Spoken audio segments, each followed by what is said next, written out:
So yeah, Avengers 2 next week. We're still, not doing it because there's one more movie that came out right before that has some significance to this marathon in the form of Big Hero 6, which is based off a Marvel property, if only in name and concept.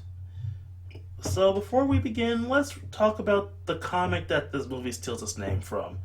The comic Big Hero 6 is kind of a manga inspired romp where the Japanese government gathers superheroes to fight great evils.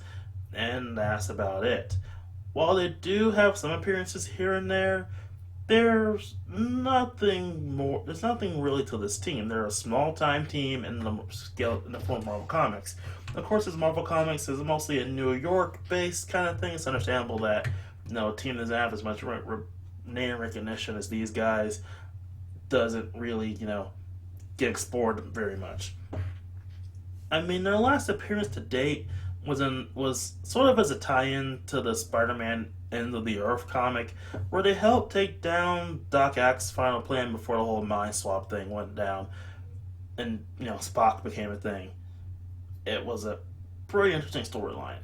Overall, they're not really overly important.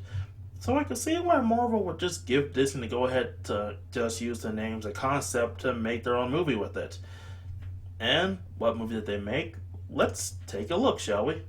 So let's talk about that plot, shall we? Hiro Hamada is a young genius who just wants to make a quick buck with said genius. However, after his older brother manages to inspire him, he seeks to enter his brother's genius school, which is essentially like a college if you're really, really smart. And on the day of his demonstration slash admittance, as well as his admittance test, an accident goes down and his brother dies. Depressed, he accidentally activates his brother's project, a healthcare robot named Baymax, and the pair discover someone mass producing Hero's own project, Microbots, with Hero believing that he was the cause of the accident that killed his brother.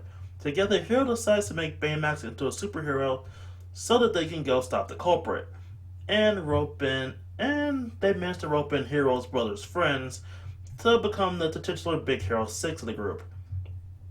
With the whole plot of the movie focused on Hero and Baymax, the other 4 to 6 aren't really given much focus. But they do manage to pull the roles off quite well and stay pretty memorable. Hell, Gogo, Tamago, and Honey Lemon are quite possibly some of the most recognizable characters from this movie outside of Baymax and Hero themselves. But aside from that, they don't really get that much screen time, and what little screen time they do have, they use it effectively. And there's a TV show coming that definitely should give them more appearances, but still, they do very little, but what they do is pretty important. But I do say it's a shame, but I'm not regretting it because the whole focus of the movie is the bond between Baymax and Hero, as well as accepting and overcoming loss.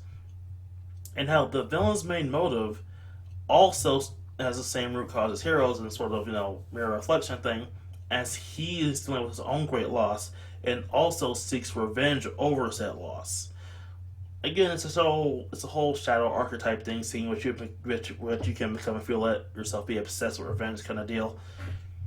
Overall, this works well as an origin story for the Big Hero 6 for a potential sequel movie, and again, that TV series that should be coming later this year or early next year. Now, this is a good movie. I mean, it's a Disney movie, so it pretty much has to be good, or else it gets ignored, aka Pocahontas. And it's honestly, again, a fun watch. Well animated, great designs, and even if you're not a fan of comic books, this one is also good because, again, these characters aren't recognizable in any way, shape, or form from their comic counterparts. Speaking of comic counterparts, let's do some comparisons. In the comics, Go-Go has superpowers that allow her to turn to energy. Honey Lemon was actually a secret agent that had a purse that got her getting temporary superpowers. Fred was actually someone who could transform into a kaiju. Wasabi was an actual samurai. And Baymax is Hero's science project in the form of a giant man dragon thing, and not the big soft squishy marshmallow that we all know and love. Hero's pretty much the same aside from the looks department. And also Silver Samurai and Sunfire, recognizable X-Men heroes and villains respectively. Silver Samurai is a villain and Sunfire is a hero, are probably the most prolific and well known of the heroes in this game. Heroes of this team. Of course, they were replaced when they left because X-Men stuff happened with Ebon, Samurai, and Sunfire, who were kind of alt versions of the previous two. So, yeah, feels kind of cheap. And yeah, there's Big Hero 6. Again, this is a good movie, well designed, great artwork, really cool looking, and a good open door for what this part of the Marvel Disney collab can bring. Again, it's a TV series coming that hopefully will be good.